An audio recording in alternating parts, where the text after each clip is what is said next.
तो हमारा अगला वर्ड है इन्फ्लक्स। ये एक नाउन है। इंग्लिश में इसका मतलब होता है एन अराइवल और entry of a large number of people और थिंग्स। बिल्कुल आसान शब्दों में समझें तो जब भी कहीं पर बहुत सारे लोग या चीजें एक साथ आ जाते हैं, उस सिचुएशन को हम इन्फ्लक्स कहते हैं।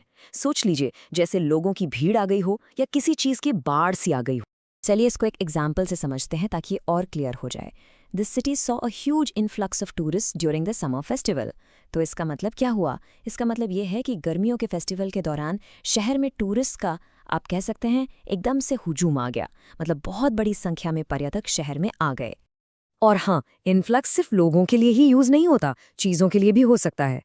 ये अगला एग्जाम्पल देखिए। There was a sudden influx of applications for the job. यहाँ इसका मतलब है कि उस नौकरी के लिए अचानक से इतनी सारी एप्लीकेशंस आ गईं, मानो जैसे एप्लीकेशंस की बारिश हो गई हो। तो देखा आपने, यहाँ इन्फ्लक्स लोगों के लिए नहीं बल्कि एप्लीकेशंस के लिए इस्तेमाल हुआ है। एक और एग्जाम्पल देखते हैं, इस बार फिनेंस की दुनिया से। The new policy led to an influx of foreign investment. इसका सीधा सा मतलब ये है कि नई पॉलिसी के आने से देश में फॉरेन इन्वेस्टमेंट की जैसे बाढ़ ही आ गई। बहुत सारा पैसा बाहर से इन्वेस्ट होने के लिए एक साथ देश में आ गया।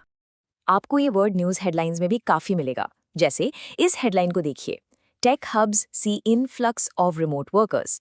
तो इससे क्या पता चलता है? यही कि जो बड़े बड़े टेक हब्स हैं ना, वहाँ पर रिमोट वर्कर्स यानी जो लोग घर से काम करते हैं, वो बहुत बड़ी संख्या में आकर बस रहे हैं। अच्छा, किसी भी वर्ड को हमेशा के लिए याद रखने का एक बेस्ट तरीका होता है उसके सिनोनिम्स और एंटोनिम्स को समझना।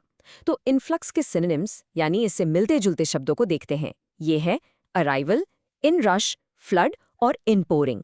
इन सब का मतलब वही है, किसी चीज का बड़ी तादाद में आना। अब आते हैं इसके एंटोनिम्स पर, यानी इसके ऑपोजिट वर्ड्स। वो है डिपार्चर, एक्सिडस, रिट्रीट और आउटफ्लो। जैसा कि आप गेस कर सकते हैं, इन सब का मतलब है बड़ी संख्या में लोगों या चीजों का कहीं से चले जाना। बस आज के लिए इतना ही। मिलते हैं नेक्स्ट वीडियो में। Happy learning, bye bye.